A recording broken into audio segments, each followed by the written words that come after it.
Salut les geeks et les curieux et bienvenue dans le SAV des geeks, votre service après-vente préféré où on répond à vos grandes questions existentielles et parfois complètement absurdes aussi. Aujourd'hui au programme il y a du lourd puisqu'on va parler d'iPhone mais aussi de produits non Apple. Oui, c'est possible, respirez un bon coup. Et aussi on aura une enquête très sérieuse sur Gandalf et les mystérieux aigles. Allez, préparez-vous un grand café, voire un petit, mais aussi un lambas pour pouvoir le tremper à l'intérieur. Surtout si vous êtes fan de Tolkien, c'est parti.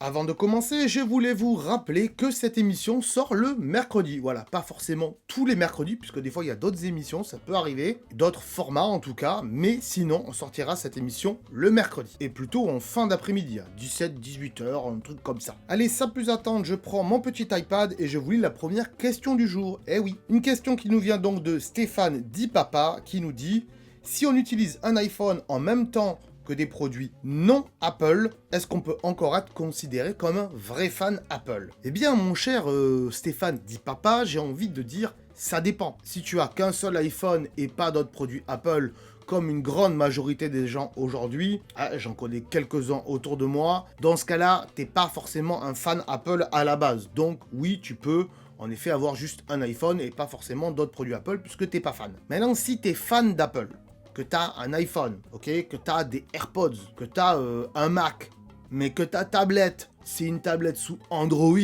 et pas un iPad, là, mon Dieu, quelle erreur tu as fait. Mais vraiment, une très grosse erreur. Et ouais, franchement, si t'es bien sur ton iPhone, tu seras encore mieux sur ton iPad. Quelle aurait été la raison pour laquelle tu aurais eu une tablette sous Android ?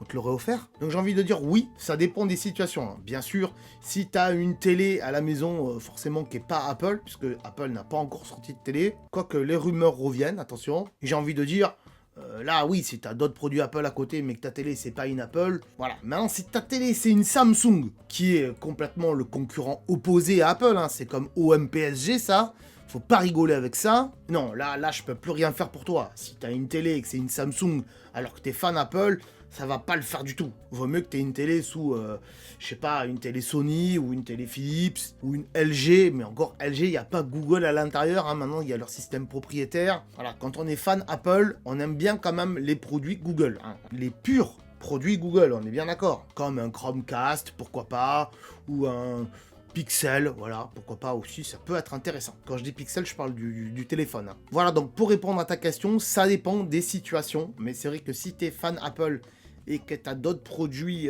qui sont pas Apple, dont la tablette, là il y a un problème, voilà, en effet. On va donc passer à la question suivante, qui nous vient de Fan Tolkien 23, qui demande pourquoi Gandalf n'a pas directement appelé les aigles dans Le Seigneur des Anneaux. Sérieusement, on aurait pu finalement éviter une trilogie. Eh bien, Fan Tolkien 23, pour répondre à ta question, il faut savoir que la trilogie des films, ça a été quand même inventé avant, justement, par Tolkien, et c'était des livres. Après, ça a été adapté en film, et donc ça avait déjà été écrit comme ça. Mais là, au niveau du scénario et ce qui se passe dans les livres, hein, Gandalf a pas appelé les aigles tout de suite, eh bien, j'ai une réponse à ça. Déjà, il faut savoir que tant que l'anneau n'a pas été envoyé dans le volcan au Mordor, eh bien, les aigles, potentiellement, ils peuvent se faire attaquer par tous les méchants de la Terre du Milieu, comme les orques, les Uruk-hai, et même Sauron lui-même, hein, aurait pas kiffé tout ça, je pense pas.